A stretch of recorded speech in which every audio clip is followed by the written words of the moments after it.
And now, it's a great honor to introduce Steve Jobs. Steve is chairman and CEO of Pixar, the Academy Award-winning computer animation studios which he co-founded in 1986. Pixar's first feature film, Toy Story, was released by Walt Disney Pictures in November 1998 and became the highest-grossing domestic film released that year and the third highest animated film of all time. Before Pixar, Steve co-founded Apple Computer Incorporated, where he co-designed the Apple II computer, led the development and marketing of the Macintosh computer, and oversaw the growth of Apple into a $2 billion company. Steve also co-founded Next Software, which was recently acquired by Apple. Steve was awarded the National Medal of Technology by President Reagan in 1985, the Jefferson Award for Public Service in 1987, and was named Entrepreneur of the Decade in 1989 by Inc. magazine.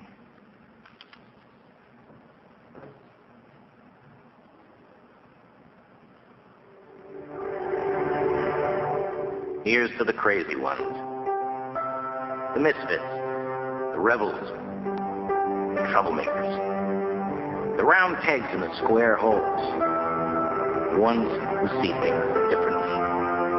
They're not fond of rules, and they have no respect for the status quo. You can quote them, disagree with them, glorify or vilify them. About the only thing you can't do is ignore them. Because they change things. They push the human race forward. And while some may see them as the crazy ones, we see genius. Because the people who are crazy enough to think they can change the world are the ones who do.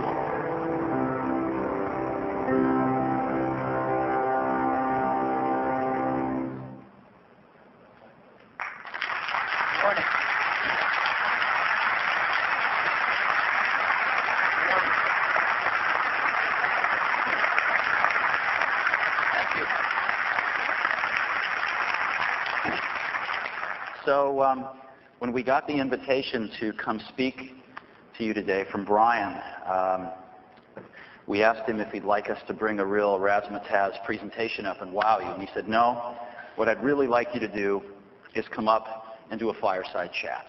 Come up and just answer people's questions. Apple is a part of the higher education experience. What is Apple doing? Apple's obviously had some troubled times. Can you shed some light on where Apple is and where Apple's going? And I agreed to do that. In order to get here this morning, I had to get up at about 4:30 a.m. And so your job this morning is to ask questions that wake me up. And my job is to give you answers that don't put you to sleep. So what I'd love to do is just get right into it and start off, and I think we'll cover a lot of different things, but start off with some of your questions. And I know that some of you have them. I started getting emails about a week ago with questions. So let's just get right into it. And I'll try to answer anything I can. I'm very happy to be up here in Seattle. It's the home of one of our key partners, Microsoft, that we work very closely with. And no, you laugh. I'm not jesting. No, actually, it's really interesting. When I got to Apple, there was a relationship that a lot of people at Apple thought, and a lot of our customers thought, that for Apple to win, Microsoft had to lose, which seems like a crazy proposition. And we've been working to change that. And I think we have changed that. So some of the best software on the Macintosh actually does come from Microsoft. We believe we have the best browser in the world on the Macintosh, which is Internet Explorer. And it's even better than the version of IE on Windows. There's a whole bunch of stuff you get in IE for Mac that you don't get in IE for Windows. We think we have the best version of Microsoft Office. How many of you use Microsoft Office? Raise your hands. Okay. The best version of Office is on the Macintosh. Now, who would have thought it a year ago, right? But it's true. So we work very closely with Microsoft, and it's a good relationship. We have our differences from time to time, but we work things out in a very professional way. Okay, any questions? No questions? There's some microphones over there if you want to go to the mics. There's microphones in all the aisleways. Pleasure for you to be here. Pleasure for us to be here. I've used Apple software for, I guess, since '77. I love it. But one thing I miss, especially in the Office suite, is a database like Access, which is available on the PC. And I know there are other alternatives. I can apply FileMaker, I can find things, but I'd like something that's sort of like Access available. What's in the future? I think the answer on the Macintosh is FileMaker, and FileMaker is consistently rated above Access by all the reviewers in the magazine. So I would take a strong look at it, but I'll pass your comments on to Microsoft about a version for Access for the Mac, although if I were Microsoft, I wouldn't do it because FileMaker continually beats them. So I'm not sure it'd be worth their engineering to come up with a Me Too product when FileMaker is so strong on the Mac. Yeah. Yes. Anybody else? What can you tell us about your plans for portable computers before January 5th? And, well, that's essentially it, yeah. Okay. We love portable computers. And as you know, Apple really invented the modern portable computer years ago with their PowerBook, which everybody's since copied. And Apple has not distinguished itself in portables for a number of years until last year when Apple came out with a new PowerBook, the PowerBook G3, which is the fastest portable in the world. And it's also in sort of the mid-range, probably the most cost-effective. Apple was the first company to standardize on 14-inch screens. You can now buy a 14-inch screen PowerBook G3 for about $2,500. And they're very, very strong. But that doesn't help out most students. It's just too expensive. Students can't afford 14-inch screens right now. And so just like Apple designed the iMac as a consumer product that's also being used a lot in education, we are designing a education/consumer portable. And we are designing it around a design center that's primarily education-based. But we also think, hopefully, consumers will like it. And we think it's going to be pretty hot. We think it's going to be very affordable. And we've said that we're going to announce it and ship it the first half of calendar year 1999, which starts soon. But we will not be announcing it at Macworld. So you'll see something a little bit later on in the year, and I think you'll be very pleased. Portable computing is really important, as you know. It's got a long ways to go because you've got two things that are fighting each other. One is the desire for mobility, but the other is the desire to be always connected to the internet, right? Do you find that? And these things really are tugging at each other. And there's a series of problems to be solved over the next few years so we can have both. And we're really working on those problems, and I think you'll see those start to get solved over the next few years, where you can really have some very hot, very affordable mobile devices that are constantly connected to the internet. Yes? Steve, thank you for being here. And one of the problems I face as an IT manager is that we look around and we can see that people can build a Wintel machine for about $800. It's got a 300 megahertz processor, yada, yada, yada, yada. And it's very hard for me I've got to support both platforms. And it's very hard for me to go in and say, yep, we can get these Wintel machines for $800, and we can get Apple equipment for significantly more than that. Mm-hmm. One of the things that I think would help that is if I can put the Mac OS on a Wintel machine or an Intel machine. Right. The other thing might be a clone, return to cloning, and I don't... Well, no, why don't you go to the heart of the matter? The right thing would be if our computers were cheaper even still than they are, right? No, the $800 computer is not a... it's a piece of junk. You're right. I know. It's a piece of junk, right. but it looks really attractive. Right. Now, by the way, that $800 with or without a display? That actually is with a display. Some with a display, some without. Yeah. Right. So here's what I see out there. What I see is from the white box manufacturers. And by the way, what we call the white box manufacturers, I'm sure you all know this, is the non-brand name PCs, right? The three guys in a garage PC companies. And you can buy a white box. No, it's true. The average white box computer company makes about 35 computers a month. You know, there's nothing wrong with that. I'm not saying that's wrong. I'm just saying that's what it is. Those computers, you can get a decent one for somewhere in the neighborhood of $800 with a display. The brand name computers, you know, the Compacts, the HPs and stuff like that, they're up for the most part about $1,000 with a display for their lower end models. Some of those don't include networking, so you'd have to add that on and stuff. And where we're at for education is typically around somewhere between, around $1,100, right? $1,150. That's where we are for education with an iMac. Plus a disk drive. What's that? Plus a disk drive. Well, yeah, I thought you guys were really into the internet. I thought you were into the internet here. We're dealing with a lot of people who still believe in the value of a floppy. Right. No, like I said, it's their belief. Right. It may not be ours. In any event, what we've got to do is clearly, you know, get the cost of an iMac down to under $1,000 at some point so that we can compete with the other brand name guys out there. I don't know if we'll ever track the white box guys because we don't believe in making products at that quality level. And again, I'm not saying they're bad. I'm just saying they're not what we want to do. We don't want to make something that breaks because we'll end up spending more to fix it. You know, if you're not around next year, you don't spend more to fix it. So we'd rather make a higher quality product. We'd rather build in the networking. We'd rather build in a display that's not going to drive you blind when you look at it for a few hours a day.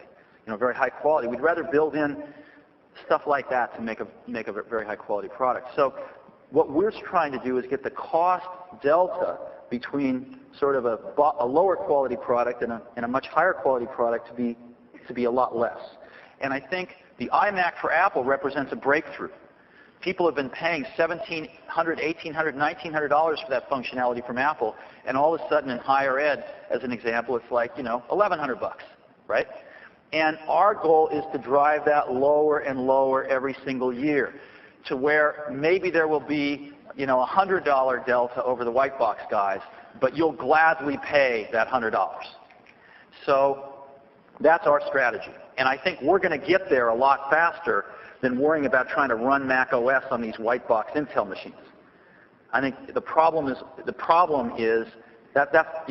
ours in terms of compressing that price delta down, and we have a lot of very smart people working on that, and I think you'll see results continuously over time, and you'll see that pricing gap erode. Having said that, we're actually as cheap or cheaper than equivalent function computers from Compaq and HP and other people. I mean, the iMac is already as cheap or cheaper than computers with the same functionality from these folks. And of course, the G3 is much faster than the Pentium chips that you find in these things. So I think we're doing pretty doggone well right now. We're selling iMacs, you know, by the bushel. And I think our goal is to continue to drive the prices down even as we add more features in these products to where that delta gets to be so low that you just can't resist. Thank you. Sir, over there. Thank you. Steve, as someone who has obviously been a major part of the computer revolution, I'd really like to know your comments on the recent announcement by Netscape, AOL, and Sun, and what kind of ramifications you think that has for e-commerce in general, education in specific, and also for Apple.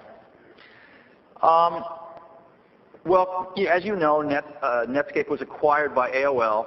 AOL has had a philosophy in place for several years that basically said, looking in from the outside, appeared to basically say, we got to get as big as possible, as fast as possible, because this thing's going to be huge, and size is worth more than everything else, which I happen to agree with that philosophy in their case, and they've executed on it brilliantly, and I think what they bought Netscape for was NetCenter.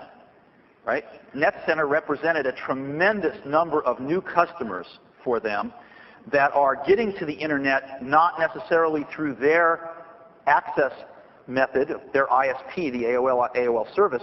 They're getting there another way, but they want those eyeballs, they want those customers, they want those transaction fees, they want that advertising, and they want to eventually have a lot of those customers that don't come in through a corporate on-ramp to the internet, but who come in through some ISP to move over to the AOL ISP, because as you know, they're the largest ISP in the world with over 50% of the ISP accounts in the whole world are AOL, right?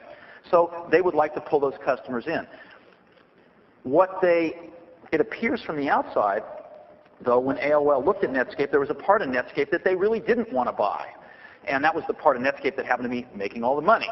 And that part was to sell, all their enterprise software. And so they got Sun to agree to guarantee, to kind of take that business over from them.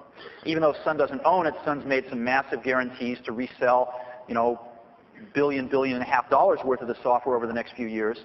So they kind of got rid of the part that wasn't really what they were after. And I think it was a very smart move on AOL's part, and it was a very smart move on Netscape's part. So I think it's a very good thing. And I think you're going to see continued consolidation in this industry.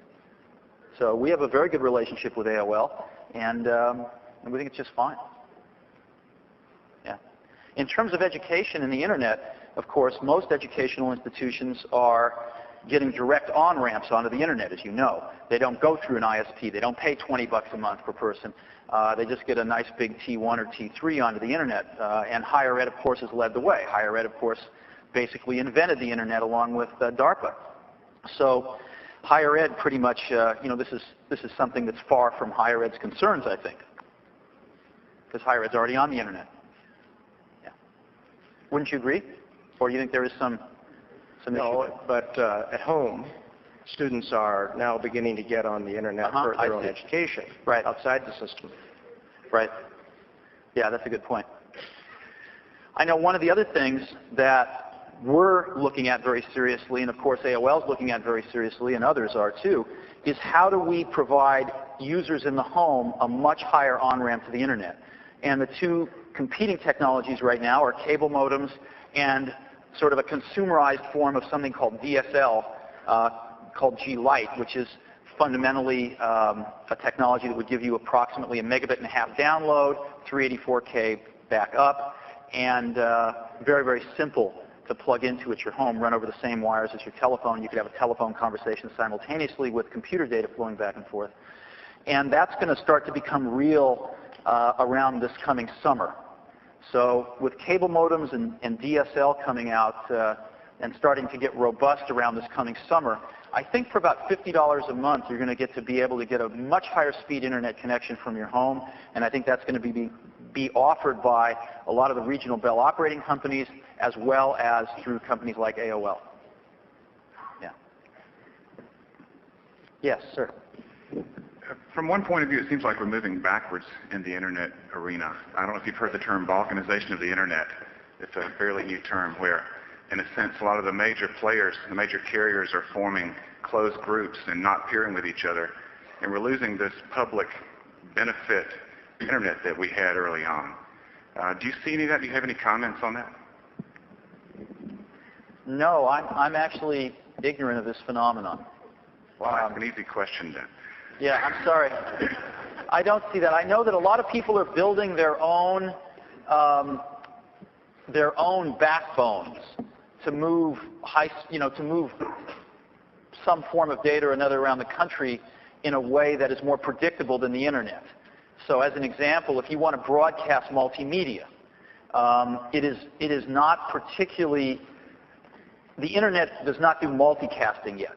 So if I want to broadcast something with video streaming over the internet, I can't broadcast it from one place in a multicast way and have a bunch of people receive the same stream. I have to send it to each one individually right now. I have to unicast. So if I've got 5,000 people listening to a multimedia broadcast, I have to have 5,000 different conversations going on. And to have 5,000 conversations from all over the country get to one server in one place on the public internet backbone is an unpredictably reliable thing. So some companies are taking matters into their own hands and building kind of phantom networks that intersect the internet at various places, let's say around the country or around the world, but deliver that bandwidth with dedicated infrastructure. And I think is that kind of what you're talking about? Right. Yeah, I see that simply as a crutch to the backbone of the internet. It doesn't prevent anyone from getting anywhere to anywhere. And I think it's a matter of time before the internet improves, the backbone of the internet improves, in this case with multicasting, to obsolete those crutches. So I'm not worried about the balkanization of the internet. This thing's gone too far. It's not going to balkanize. What I am concerned with is that some of the basic technological issues that are holding back some kinds of things on the internet get resolved in the next 12 months or so that these crutches are no longer necessary. Yeah. Thanks. Yes. Hi. Can you hear me? I can. There I go. I'll stand on my toes.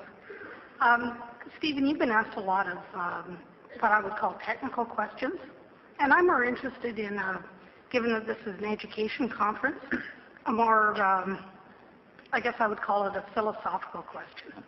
I've always thought that one of the great powers of computing is the ability to eliminate illiteracy.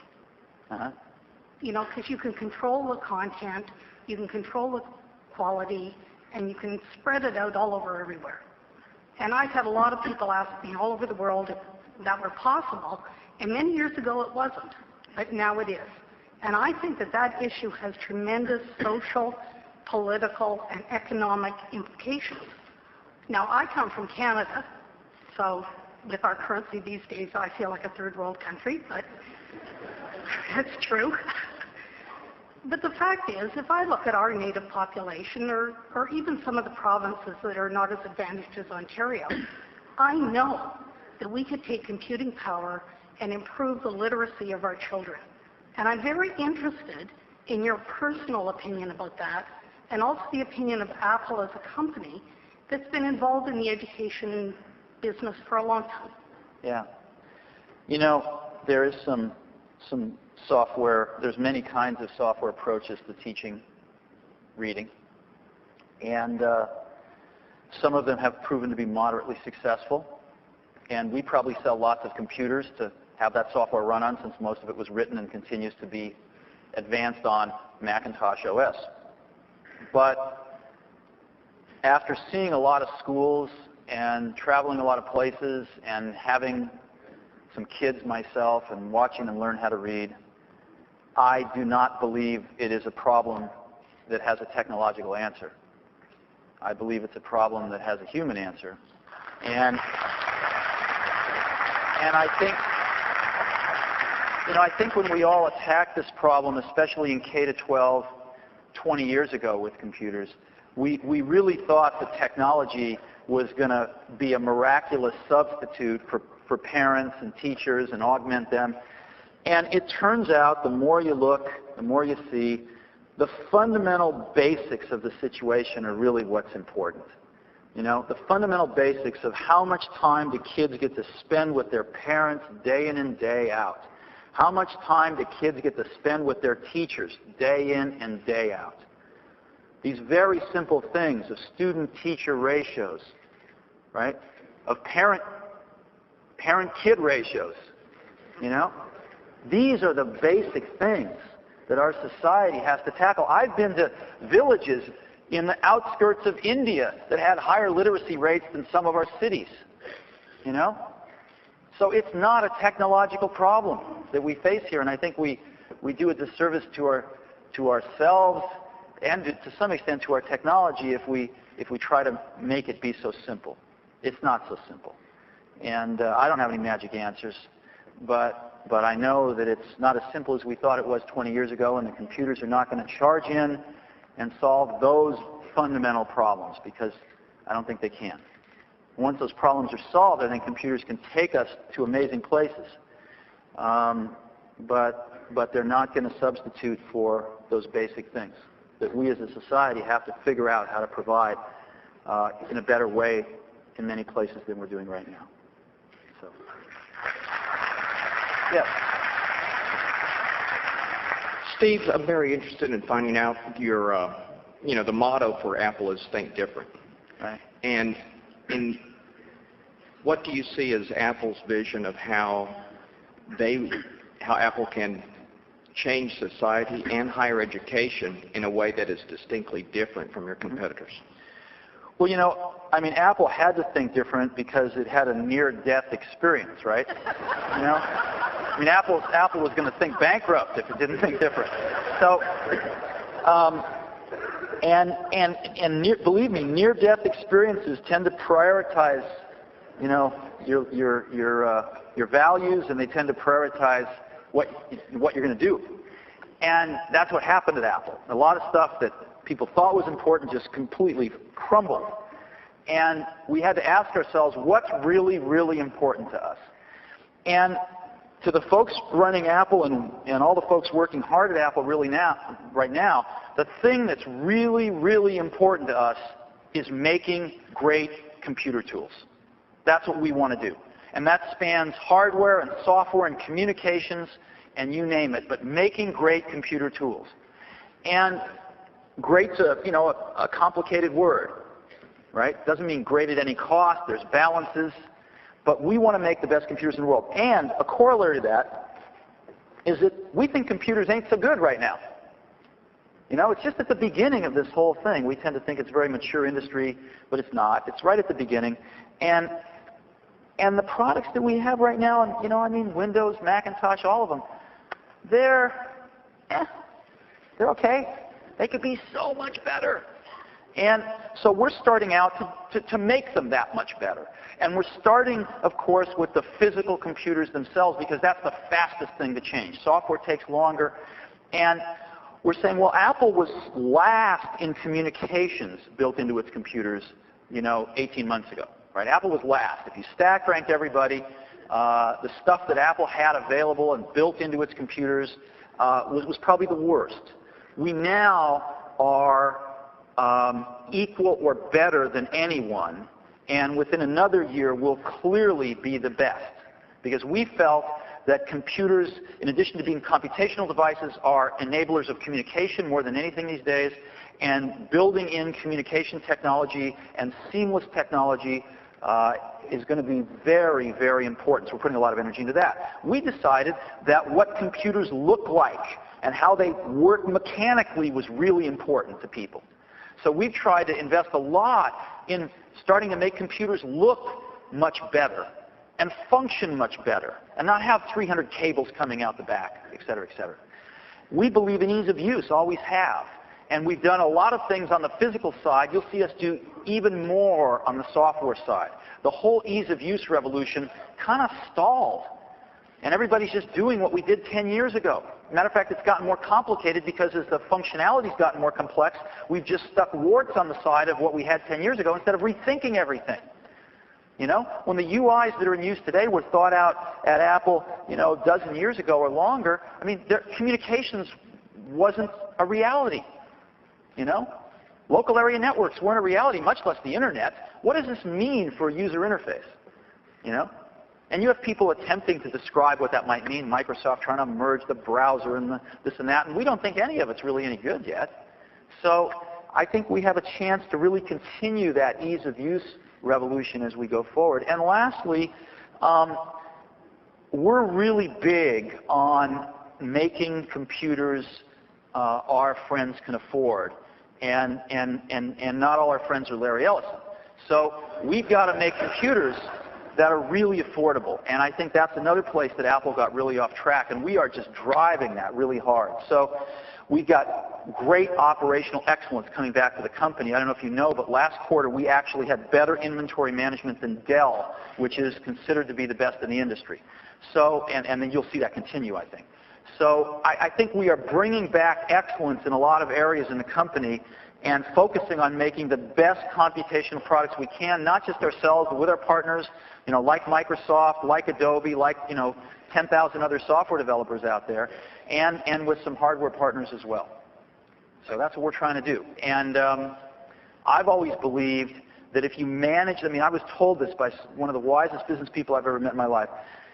Early on in my career, he said, if you manage the top line, which is the quality of your people, the quality of your partners, and the quality of your strategy, the bottom line will follow. And I believe that. And so I have tremendous faith that if we do the right stuff, Apple will be very successful financially. But What happened at Apple, to be honest, over the years was the goal used to be to make the best computers in the world. And that was goal one. Goal two, we got from Hewlett-Packard, actually, which was we have to make a profit. Because if we don't make a profit, we can't do goal one. So, yeah, we enjoyed making a profit, but the purpose of making a profit was so we could make the best computers in the world. Along the way somewhere, those two got reversed. The goal is to make a lot of money, and well, if we have to make some good computers, well, okay, we'll do that. Because we can make a lot of money doing that. And it's very subtle. It's very subtle at first, but it turns out it's everything. That one little subtle flip takes 5 years to see it, but that one little subtle flip in 5 years means everything. And so we've put those things in their proper order again. Yes. Yes. To return to the material of your introductory media clip, I was wondering if you could speak to how you encourage creativity, and in particular, how you help people to overcome the fear that might be a block to creativity. You know, I don't know the answer to that question. What I can tell you is just what I try to do. And I observed very early on that, you know, like in most things in life, what's a good example? I don't know. The car you drove here in, the hotel room you stayed in, the airplane you might have taken to get here. In most things in life, the dynamic range between average and best is around 30%, right? You know, the average taxi versus the best taxi. Well, maybe the best taxi didn't smell and it got you there a little faster. You know, maybe give it 50%. The average plane ride versus the best plane ride. You know, first class, well, the meals aren't any good there either, but first class versus coach, maybe it's 50%. Very rarely in life do you even come across something that's twice as good as the average, right? Would you agree, in general? What I saw very early on, and I saw this first in hardware design, was that the best engineer, the best hardware engineer, in this case was Steve Wozniak, was 50 times better than the average. The dynamic range was 50 to 1. And as we started hiring people over the years, it became clear that it wasn't really hard. It was hard, but it wasn't really hard to hire people at least 10x better than average. So you could hire people in the 10 to 50x range. And that in general, all those kind of people got along fine with each other. And all those kind of people were very creative. And a really interesting thing happened, which is all those people, if those were the only kind of people you tried to hire, all those people got so excited about working with other people that good that it became kind of self-policing in a way. They didn't want to let people into the group that made it less fun to come to work in the morning, right? So that's what I've tried to do, and is to hire those kind of people in everything we do. And I believe that creativity isn't just something that's, you know, that's visual. I mean, it's very technical. You can have technically creative people. You can have artistically creative people. At Pixar, we actually call them creative artists and technical artists, right? Because we don't know the words, so we make, you know, those are the words we make up. But creativity, of course, spans anything you do. And I just find that top group of people are by far the most creative, so I go out and seek them out rather than trying to, you know, turn water into wine. Yes? Hello, Steve. First of all, congratulations for what you've done for the past year for Apple. When you're writing this year's Christmas bonus, please think very hard about your loaner, tech support, seemingly loaner tech support person, Mel Grenat in Apple QuickTime. Which brings me, for all the abuses that he's taken so far. Anyway, I hope to be surprised in January when QuickTime streaming is introduced. Specifically, I'm referring to QuickTime support. I think that this is a very, very key area that is causing a lot of pain for QuickTime users as well as authors. So if you have any What's causing a lot of pain? I'm sorry. the seemingly inadequate support for QuickTime. The what? Seemingly inadequate support for QuickTime. Seemingly inadequate support for QuickTime. Yeah. I don't know what you're talking about. QuickTime, there is right now a QuickTime list on Apple's site, and it seems like there's just one person supporting. Oh, on the website? Yes. Oh. Yeah, we have 100 people doing engineering on QuickTime. Yeah. Oh, so you just want us to move one or two more to the website. Got it. We could do that. I'll take that back. Thank you. Actually, in January, I shouldn't be saying this, but in January we are going to roll out QuickTime 4.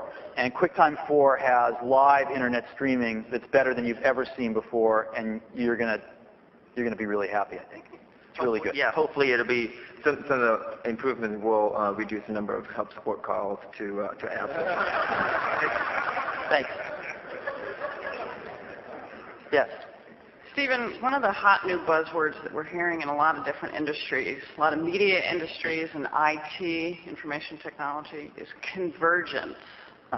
I'm interested in finding out what you make of this term, what you see is convergence in the future. You know, I converged myself last week, actually. Can you tell?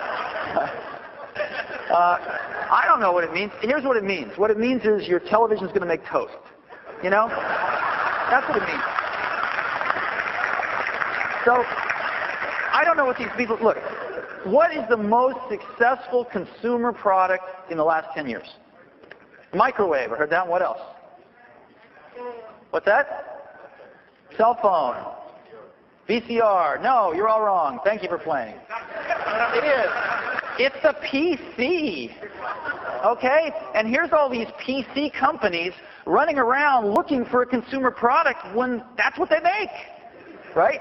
Now, Dell doesn't. They sell into corporate America mostly. But some other people do. Compaq does. Hewlett-Packard does. Packard-Bell does. Of course, Apple does. It's the most successful consumer product of the last 10 years. So, naturally, we want to combine it with the television. See, I've spent enough time now in entertainment with Pixar and working with Disney, who's just a terrific company to work with, by the way, is that people go to their television primarily to turn their brain off. You know, I used to think, like many of you maybe might have thought, that there was this giant conspiracy of the networks to put mediocrity on television and dumb us down, right? Did you ever think that? I thought that.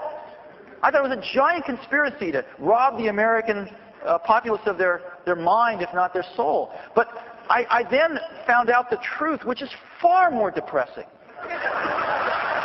which is the networks give people precisely what they want. And the reason people want this stuff is they come home from a long day. You know, they have dinner with their kids and they're fighting and they get into bed and they just want to turn on the television and turn their brain off for half an hour, right? Do you ever do that? I mean, I must admit, I don't watch much TV, but I do that every once in a while. After a long, hard day, I will turn on the TV for half an hour, and it really does turn your brain off. And so people go to their TV to turn their brain off for the most part. People go to their PC to turn their brain on. These things aren't going to be together. They perform completely different functions. So I think it's about as crazy as other kinds of combinations that you can imagine. And I don't think it's going to happen. You know? I also think people want to interact with their computers a lot more. Keyboards, mice, up close, better resolutions. They want to sit back from their television sets. You know, web TV has been an utter failure so far. So I just don't see it happening. Now, sure, everybody would like a better online TV guide. Okay. Sony should build in an internet-based online TV guide into their television sets. I grant you that. But is this digital convergence? So that's what I think about it, and so yeah, that's what I think about it. Okay. Thanks. Yes. I wanted to ask you a question about education, higher education in particular, and intellectual property. I work with librarians and faculty every day, and we're trying to do things that will realize the potential of technology that we hear so much about. one of the things that is a barrier to this, that is in fact at times crippling, is what's perceived as decreasing space in the public domain and in fair use. Now, this wasn't much of an issue when faculty were giving paper handouts to their students, but when they're creating course websites and trying to spontaneously incorporate, say, images from a Disney film in a critique of that film, perhaps, I'm making that part up, this becomes an obstacle to the real vigorous incorporation of technology. Now, you wear some interesting hats. One of them, of course, is as a creator and owner of intellectual property. We also hear words like visionary and leader attached to your name. I wonder if this issue's on your radar and whether or not you think there's any hope of people like yourself really trying to make it clear that it's a public good that fair use is relatively broadly defined. Well, I guess my take is a little different than yours, maybe. My take is that people spend a lot of money creating intellectual property, and other people shouldn't rip it off. So that's the first thing. And I've always felt that, because if you deprive people of that protection, they can't attract capital to invest to create it in the first place. Everybody loses. And you go back and you read Thomas Jefferson. You go back and read Edwin Land on the patent, the philosophy of patents, and they're very clear and they're very compelling arguments. However, I've also always believed that you've got to let young people horse around, and you've got to not take them to task for it. So, we've always tried with everything we did to say, hey, education, do what you want with it. Have fun. But that doesn't mean you say broadly, go make money off it. It doesn't say broadly, all you other companies out there, go do what you want with it. I mean, if I could I'm not talking about patents. I'm talking primarily about copyright. Copyright's the same thing. Well, apart from the young people fooling around, I think that what faculty are running into is a desire to take snippets of material, not whole films, not things that would compete on the market. And we're talking not about faculty that are out there, getting paid per student necessarily, but faculty working in typical institutions. Right. And they're finding increasingly publishers and others, coming down on them. Now, I don't... Well, it's in the same way that if they Xerox textbooks, they'd come down on them, wouldn't they? I mean, intellectual property is owned by people. Copyrights are a form of ownership. And I think the real issue is that there's been no good clearinghouse mechanism to get people paid the small amounts of money they would want to extract from users of small amounts of their material. I mean, ASCAP's a model that could be applied. But that's the issue. The issue is not should owners of intellectual property have the choice to get paid for it, because they should. It's theirs. This is America, at least, currently. So you gotta respect that. The issue is most of these people wouldn't want very much money, if any, if there was a very simple vehicle for them to collect a few cents here and there. And that vehicle is not in place. And I think until that vehicle gets in place, we're going to have these kind of contentions. I think once that vehicle is in place, it's going to really drain the hostility out of these kinds of confrontations, because you're going to be talking a very small amount of money, in most cases, I think. So that's the biggest problem. The problem is the clearinghouse, the mechanism for these things to get tracked and paid. When a radio station plays a song, an artist gets a few cents, right? I mean, I think that's fair, don't you? I think when somebody takes time away from their family and their children to write a book, how many of you have written books here? How many of you get paid a little bit of money for writing books?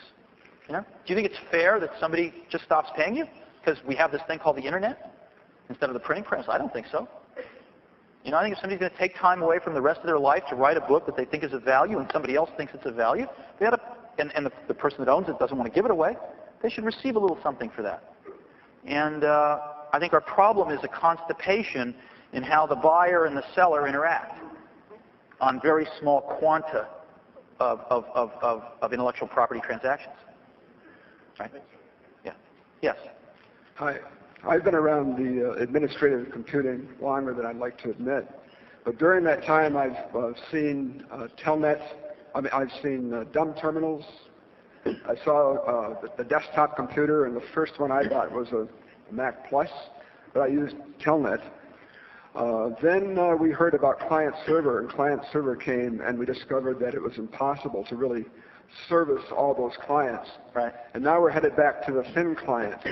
And Larry says, I guess he may not be correct, but the network computing.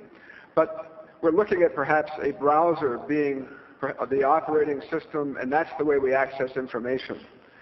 One of the ideas is out there. What's your reaction to all that? When you were telling me this, I remember the dumb terminals. What I was thinking was that over the years, the terminals have gotten smarter and the users have gotten dumber. So the constant. So that's a joke.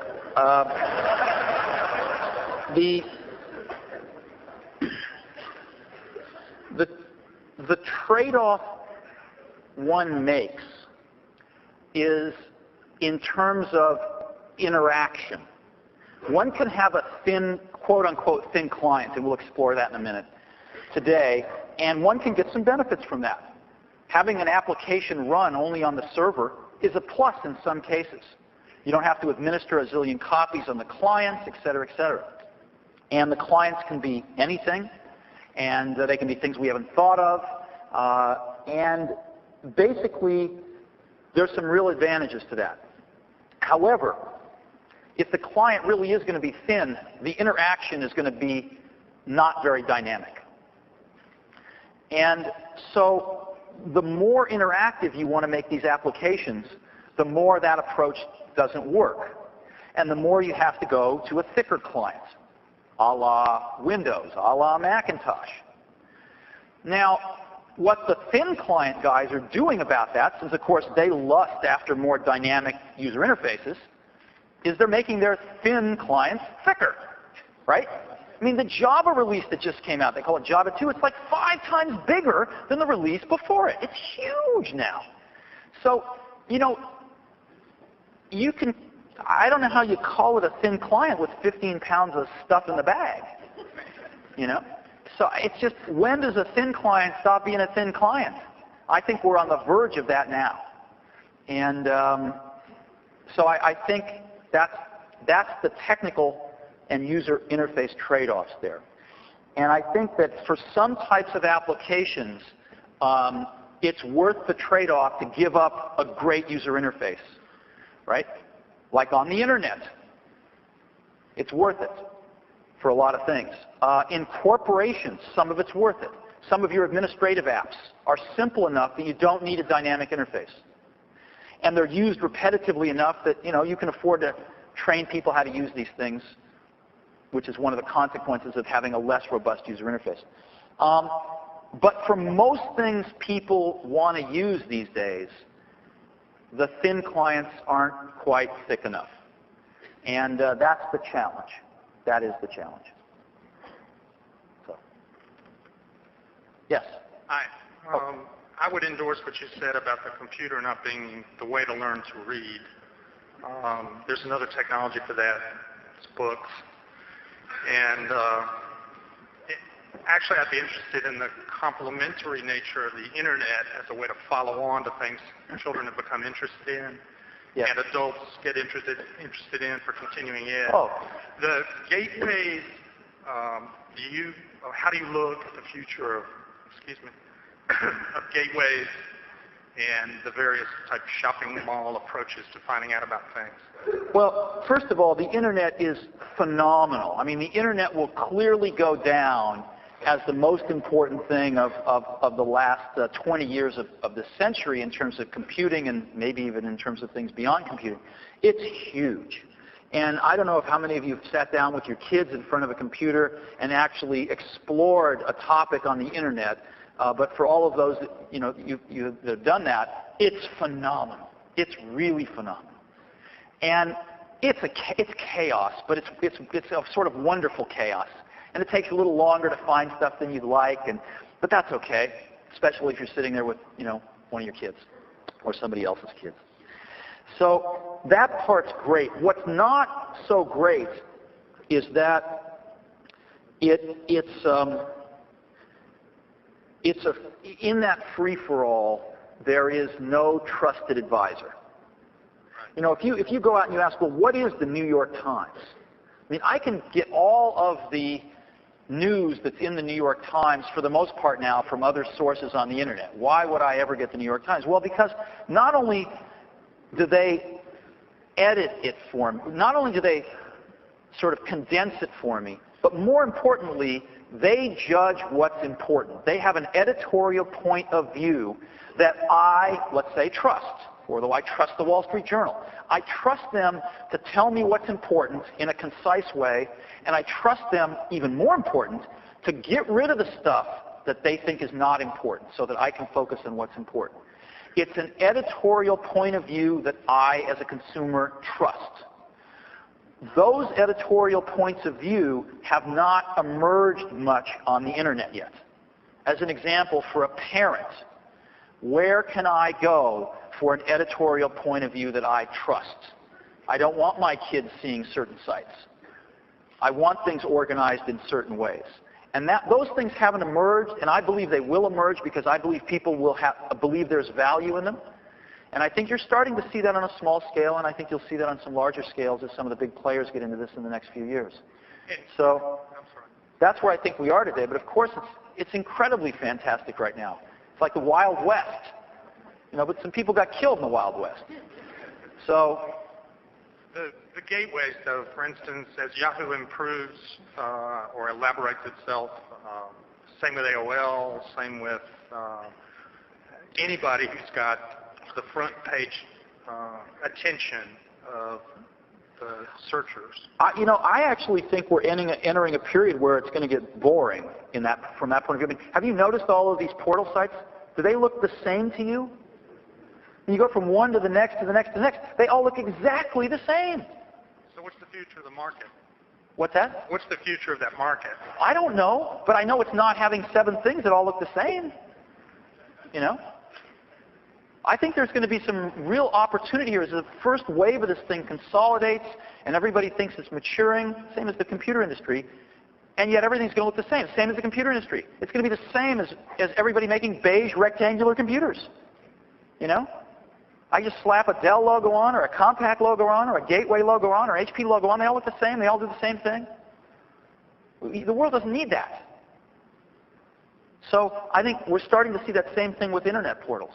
And I don't think the world needs that, so I think there's going to be an opening for some more interesting things to emerge over the next few years.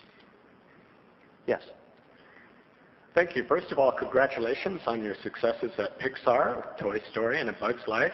I recommend anybody who sees A Bug's Life to be sure to watch the closing credits. As someone who's been using the Macintosh since day one, I'm very happy to see the recent successes at Apple. But it's hard for me to completely restore my faith in a company that doesn't have a permanent CEO yet. What's on your business card? Have you gotten printed yet? You know, I don't have any business cards. No, I don't. And forgive me if this is a taboo subject.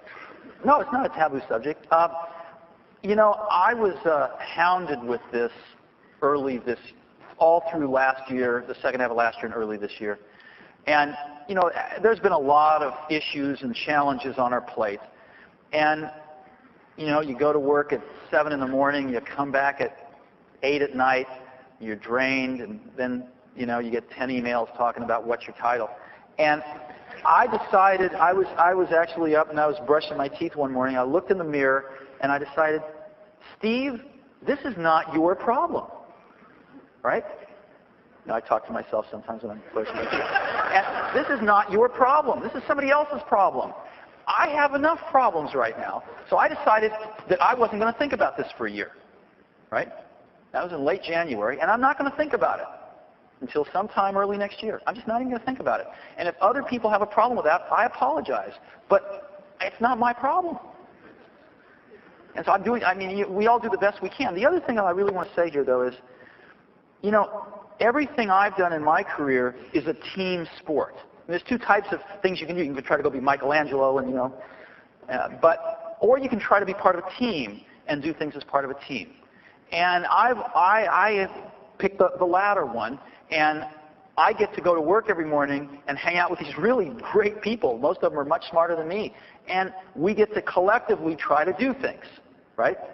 So people tend to focus on symbols And you know, the contrast ratio between Apple's recent CEOs and stuff is, you know, high. So but believe me, there's an incredible team at Apple now. When I got there, I expected most of the good people to have left, to be honest.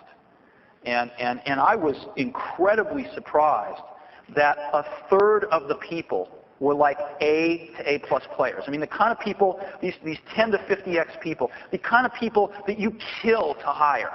I mean, seriously, you do anything to hire these people. They come along once in a blue moon. A third of the company. A third of the company was at, let's just say, the other end of the spectrum. And they weren't bad people. They were people that had just been burnt out, or maybe they weren't so good in the first place. Who knows? But they were barnacles. And to be honest, you know, we helped them find other jobs, you know, outside of Apple. So Apple's got some incredibly talented people. We've promoted some very strong people from inside. And once we got rid of the barnacles, which frankly were in the upper you know, the several top layers for the most part, things got a lot better, and we let some of the talent really start to shine. We brought in some talent, we promoted some talent, and so there's some incredibly, not only good people, great people, but passionate people at Apple running the place now. And anything that we've been able to accomplish is due almost entirely to their efforts. So I wouldn't lose too much sleep over that. Yes? Moving from the sublime to the ridiculous, or unpleasant anyway, I was very disappointed last week I was all excited to go buy a new Mac, and then I discovered you only have one display for the G3, the 16.1 visible area. No, and we have 3 displays, 3. Not for the educational purchase. The flat panel is not, I guess that makes the second display. Is that true? Yep. No, we have all 3 displays in the education price list? Yeah, we have all 3. Out on your website, you go on the website and the only video monitor that's available is the one ordinary run-of-the-mill. I was pretty excited. That's really dumb, isn't it, if that's true? So we'll go fix that, if that's true. But on the educational price list, there should be 3. There's a really, really good, this is what I use myself, a 15-inch flat panel display, 10 by 7, and it's pretty stunning. It's probably the highest quality one in the marketplace. And then there's the 17-inch 16.1 viewable, and then there's a 21-inch which has color sync in it. I called the 800 number because I was so disappointed, and he said it wasn't available either. God, what a stupid company. I will try to go fix that one. Thank you. By the way, we appreciate these things very much because, you know, you can't fix what you don't know, so yes. Yeah, kudos on a bug's life. I was wondering if a bug's life in some ways is analogous to certain product development cycles or channels of distribution. I have a question. As far as the high-end development of content authoring tools and your motivation to make some of those tools easy to use, what are some of your plans, especially as we start working with faculty who want to get into the next wave, multimedia, simulation, streaming media, and things of that sort? We are clearly doing a lot in the multimedia, streaming media space, and I can't really talk about that until you see some stuff announced early next year. But we're doing a lot in that space. We've got some of our best people on it, and I think you'll be pleasantly surprised with what we do. Okay. Yeah. In terms of the other kinds of things, I mean, we get asked all the time at Pixar, you know, can we commercialize? Pixar had to, how many of you saw it? Did any of you see Bug's Life here? Some of you? Yeah? The rest of you need to go see it. Soon, this weekend, I think. A Bug's Life is a wonderful, wonderful computer animated film, the second computer animated film from a little studio called Pixar Animation Studios that has a great partnership with the Walt Disney Studios. They help us, they mentor us. We work with some great guys, Peter Schneider and Tom Schumacher down there, work with Michael Eisner and all the marketing and distribution folks. And we created this movie called A Bug's Life. These films take 4 years to make, and they're done entirely on computers, so there's no hand drawing or anything. Of course, people make them, but they use these very, very powerful pencils that we've developed. And we had to invent this whole field. And we wrote all this proprietary software, and we're sort of the only people in the world that can do it at this level. And we get asked a lot about commercializing those products for the Mac and stuff. As an example, to make a Bug's Life, we had 5 terabytes of data. 5 terabytes. The workstations that we used to animate the film had 1.5 gigabytes of memory in each workstation. That's on its way to going to 3 for the next movie. So we're a little beyond what we can do in an iMac. Just quickly, to move from the tools to the content creation, there were some questions about fair use. I'm wanting to write a critique of cultural products using A Bug's Life. I got a few bucks if you give me permission to use some of your screen grabs. Actually, I believe the Disney website for A Bug's Life does have a lot of screen grabs that you can download for free. Yes, sir. A few more questions, and I think... A number of years ago, you had an opportunity to go to Xerox PARC and see some really innovative people. Doug Engelbart over on the design side, the mouse, the user interface, and so on. That part of the revolution seems to be making some progress. It's not done yet. But the software side seems to have been ignored or paid halfway attention to. I'm talking about Alan Kay and objects, and the fact that Alan Kay still thinks nobody's figured out what objects are yet. And he's right. Yeah, he's right. I think he's right. But you were saying that we have to move things into the software arena in order to catch up with what the hardware's been doing. Right. Well, how are we going to get people to make that paradigm shift and look at something like Squeak instead of Java or similar kinds of technologies? Well, the hallmark of real object-oriented technology is runtime binding. It's for things to be able to just make decisions at runtime as autonomous elements, rather than a programmer having decided what should happen, months, days, years ago. And the minute you accept that, you can do all sorts of wonderful things in the object space. There's been a few commercial systems that have tried to do it, but it's very hard to get the kind of performance you need out of that. Next specialized in that and did a pretty good job, in my opinion, on some of that stuff. And you will see sort of a next generation of that technology from Apple, sometime in the coming year. So I think Apple is very committed to that. But as you know, software moves more glacially than hardware. And there's a lot of money invested in lots of apps that are not going to change overnight, even to use a new technology. So you're talking about a longer-term process. Now, that doesn't mean that education can't take advantage of that stuff instantly. They can. But you have to have software systems capable of running the giant investment that's been made in applications that people also want to run, right? As well as run the new stuff. And that's the hard part. Just putting something new out on the market with no bridge to the past doesn't succeed, in my opinion. So, put it this way. It succeeded a few times in this industry, and Macintosh was one of them. But it's become increasingly more difficult to do that. Yes? I find it a little curious. None of us is introducing ourselves to you, so let me do that. I'm Greg Jackson from the University of Chicago. I want to give you 7 statistics, 1 story, and something I heard from an Apple person this morning, and ask you to help me reconcile them. The statistics are these. We did a survey of our students last year. Of our seniors, about 2/3 were Mac users. Of our freshmen, 15%. We did a slightly different survey, which reconciles well, of our freshmen this year, which is down to 10% being Mac users after the introduction of the iMac. If we look at installed desktops at the university, somewhere between half and 2/3 probably are Macintoshes. We're a major Macintosh site. If we look at institutional purchases of new machines, over 80% of them are Windows machines. Yes. If we look at how many iMacs we've actually sold, and if someone's going to buy an iMac anywhere near us, they should come to us because it's cheaper. We've sold 22 of them. No, they shouldn't. They probably don't buy them from you. They probably buy them before they come. No, most they don't.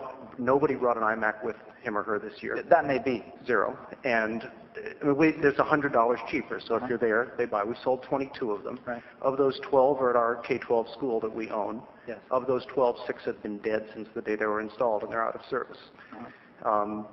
Those are the statistics. The story is that I have a son who has been using his Mac avidly ever since he was 6 or 7. And he's gone through all of my old Macs over the years. And I really wanted to bring an iMac home because I wanted to play with it. And since I already had a computer, I couldn't persuade myself to do it, so I tried to persuade him that this was a perfect thing to do. He wanted nothing to do with it. Sure. What he wanted was a Windows machine, because that's where everything he wanted was. Those are the statistics in the story. On the escalator on the way up, we were riding up with someone who is senior in the higher education channel. And she said two things. One is that in her view, things are going great in higher education and that they're way up and that Apple is selling more stuff than ever. And secondly, that her perception is that among school kids of my son's age, that the same thing is happening. And I have trouble reconciling these, and I wonder if you can help me. I can tell you the situation. It's very easy. Apple forgot some things for some numbers of years. And, you know, in many ways, life is like an intestine, right? You know, it's like the snake that ate the rat. You know, you just there's no way to get that rat through that snake faster than it's going to go. And Apple ate a rat. What can I say? Apple stopped. Apple, the company. Care to name your. Can I finish? Apple, Apple's the company that invented consumer computing, right? Apple forgot to make a good computer under $2,000 for several years.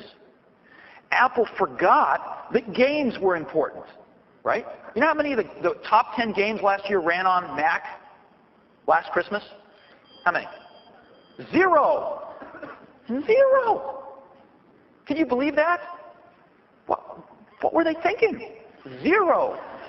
Okay, this is not good, because people like your son, the number one thing, your son may or may not be in this category, but we do a lot of market research. The number one thing they buy computers for is to run games.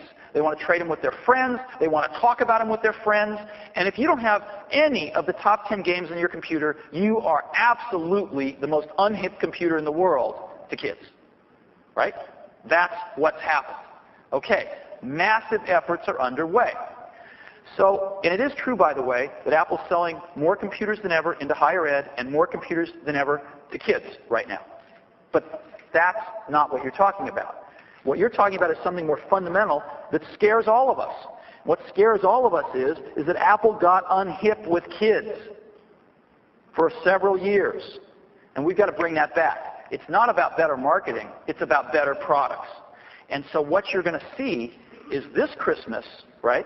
This Christmas, about four of the top 10, we don't know which games will be the top ones, but my guess is 4 of the top 10 games will run on Mac, okay? Really hot. Matter of fact, better than, in many cases, better than their PC counterparts. Next Christmas, we think we'll be up to 9 of the top 10 games, and the graphics that are going to be offered in Macs is going to blow the PC stuff away. So we are absolutely coming back, but we got a rat inside this snake, okay? I don't know how to say it any other way. And we're going to go through a few years where the kind of thing you're talking about happens. But if we make better products, we will be the cool computer with kids again in a few years. I promise you that. Okay? So stay tuned. It's going to come back. Yes. Hi. 2 more questions, and I think we got to go. Hold on to that snake for a second. Even during the time of the rat, the Mac OS has consistently masked the complexity of the underlying technology of computing. And to that end, but that's good. The vision of the Macintosh never faltered, at least in that aspect of the Mac. There are a couple of products, however, that are in the process of being digested by the snake. And I'm really, and I'd like to use some of those rat parts. Like what? Well, like emailer on a consistent basis, like AppleWorks on a consistent and expanding basis. And boy, I'd really like to know what to do with my Newtons. Oh. Well, I could tell you what to do with them after. Come up and I'll tell you. Yeah, Newtons I can't help you with. AppleWorks is getting a sustained investment. You're going to be very happy with future releases of AppleWorks. We're doing a lot in AppleWorks. But I must also say that we're also working with Microsoft pretty closely because they want to sell you all Office, right? Which is also, which is, as you know, better than AppleWorks, right? Clearly, it costs a lot more, but it's better. So we're trying to work with them to come up with some even more affordable ways for all of you to use Office. And I think we will be successful in that as well. So you'll see better and better AppleWorks. It's a great works product. For what it does, it's very high value. But I also think you're going to see us trying to help Microsoft make Office more available, because Office is, it is the premier product in the category. Emailer. Emailer, I don't know. I'm not familiar with the future of Emailer. Okay.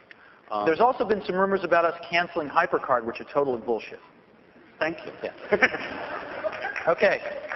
One last thing I'd like to say, then I think we probably need to break, is, again, the reason that we ran the Think Different campaign that you saw, and by the way, we have some books for you outside. We printed these up with some of the heroes that we used in that campaign. You might want to grab one on the way out. The reason we ran that campaign was because when a lot of us got back to Apple a little over a year ago, 15 months ago, not only had Apple forgotten who it was, but we felt a lot of our customers had forgotten who we were. And we thought, how do we tell people who we are and what we stand for?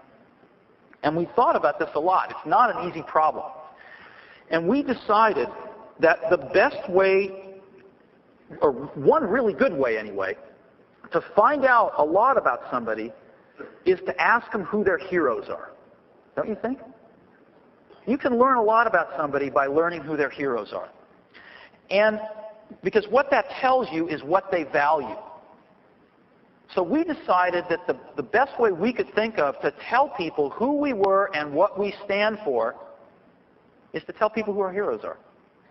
And that's what the Think Different campaign has been about. And we actually went to these people. I mean, we got permission to use that image of Gandhi from Mahatma Gandhi's grandson. Jim Henson's children said, our father would want to be in this campaign. We want you to use him. Yoko Ono personally gave me the picture that we use of her and John. Person after person, Lucy, oh, it's a wonderful story. We went to Lucy Arnaz Jr. with a wonderful picture of Lucille Ball. And we said, we want to use this. And she said, I would love you to use my mother in your campaign, but I want you to use a picture of my mother and father together because my father was a genius too. So we put a lot of time into this to try to tell you who we admire in hopes that you'll understand a little more about us. And what drives us is we don't look at education as a market. You know, what we look at it is an opportunity to make some great products together and to do some cool things together with them.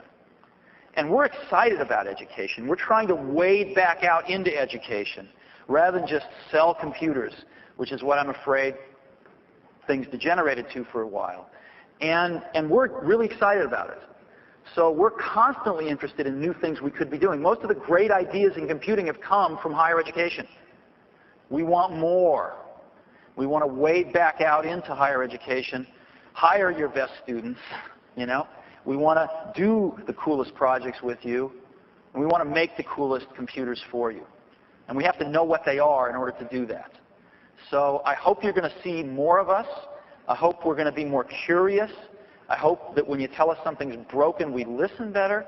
And I hope that you know that what's driving us is not to make $1 and go home. What's driving us is we want to make the best computers in the world with you. So thank you very much for a chance to be with you today. It's a real privilege, and I appreciate it.